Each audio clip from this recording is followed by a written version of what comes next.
ಇನ್ನು ಉತ್ತರ ಕನ್ನಡ ಜಿಲ್ಲೆಯ ಕರಾವಳಿ ಭಾಗದಲ್ಲೂ ಕೂಡ ಭಾರಿ ಮಳೆ ಆಗ್ತಾ ಇದೆ. ಧಾರಾಕಾರ ಮಳೆಯಿಂದ ಜಿಲ್ಲೆಯ ಹಲವೆಡೆ ಪ್ರವಾಹ ಪರಿಸ್ಥಿತಿ ಕೂಡ ನಿರ್ಮಾಣ ಆಗಿದೆ. ಕುಮಟಾ, ಭಟ್ಕಳ ಈ ಭಾಗಗಳಲ್ಲಿ ಮನೆಗಳಿಗೆ ಮಳೆ ನೀರು ನುಗ್ಗಿದೆ. ಭಾರಿ ಮಳೆಯಿಂದಾಗಿ ಕುಮಟಾ ಸಿದ್ದಾಪುರ ರಸ್ತೆ ಸಂಪೂರ್ಣ ಜಲಾವೃತ ಆಗಿದೆ. ಸೊ ತಾತ್ಕಾಲಿಕವಾಗಿ ಸಿದ್ದಾಪುರ ಕುಮಟಾ ರಸ್ತೆ ಸಂಚಾರ ಈಗ ಬಂದಾಗಿದೆ.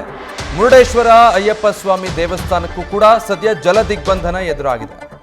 ಉತ್ತರ ಕನ್ನಡ ಜಿಲ್ಲೆಯಲ್ಲೂ ಅತಿ ಹೆಚ್ಚು ಮಳೆಯಾಗ್ತಾ ಇರೋದ್ರಿಂದ ಈಗ ಇಂಥ ಪರಿಸ್ಥಿತಿ ನಿರ್ಮಾಣ ಆಗಿರೋದು. ಈಗಾಗಲೇ ಅಲ್ಲಿ ಪ್ರವಾಹದ ಭೀತಿ ಕೂಡ ಕಾಡ್ತಾ ಇದೆ. ಪ್ರವಾಹ ಪರಿಸ್ಥಿತಿ ನಿರ್ಮಾಣ ಆಗಿದೆ ಒಂದು ಕಡೆ. ಮತ್ತೊಂದು ಕಡೆ ರಸ್ತೆ ಮೇಲೆಲ್ಲ ಮಳೆ ನೀರು ಹರಿತಾ ಇರೋ ಪರಿಣಾಮ ಸಂಚಾರ ಕೂಡ ತಾತ್ಕಾಲಿಕವಾಗಿ ಸ್ಥಗಿತ ಆಗಿದೆ. ಸಿದ್ದಾಪುರ ಕುಮಟಾ ಸಂಚಾರಕ್ಕೆ ಅಲ್ಲಿ ಅಡಚಣೆ ಆಗಿರೋದು. ಸೊ ಈ ದೃಶ್ಯಗಳಲ್ಲಿ ನೀವು ನೋಡ್ತಾ ಇದ್ದೀರಾ. ಉತ್ತರ ಕನ್ನಡ ಜಿಲ್ಲೆಯಾದ್ಯಂತ ಮಳೆರಾಯನ ಆರ್ಭಟಕ್ಕೆ ಯಾವ ರೀತಿ ಅವಾಂತರಗಳು ಸೃಷ್ಟಿಯಾಗಿದೆ ಅಂತ. ಬಹುಶಃ ತೋಟ ಅನಿಸುತ್ತೆ, ಅದು ಮನೆಗಳಿದ್ದಾವೆ. ಆ ಪ್ರದೇಶ ಸಂಪೂರ್ಣವಾಗಿ ಜಲಾವೃತ ಆಗೋಗಿದೆ.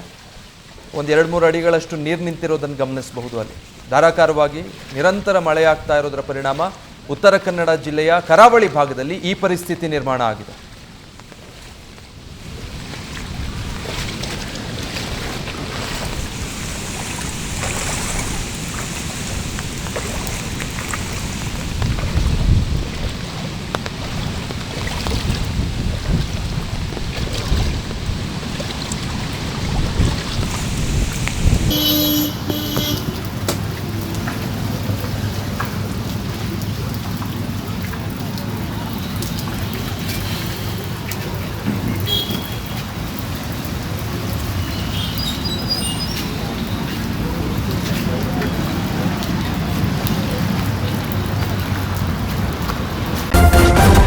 ನ್ಯೂಸ್ ಫಸ್ಟ್, ನಿರ್ಭೀತಿಯಿಂದ ನಿಮ್ಮ ಪರವಾಗಿ.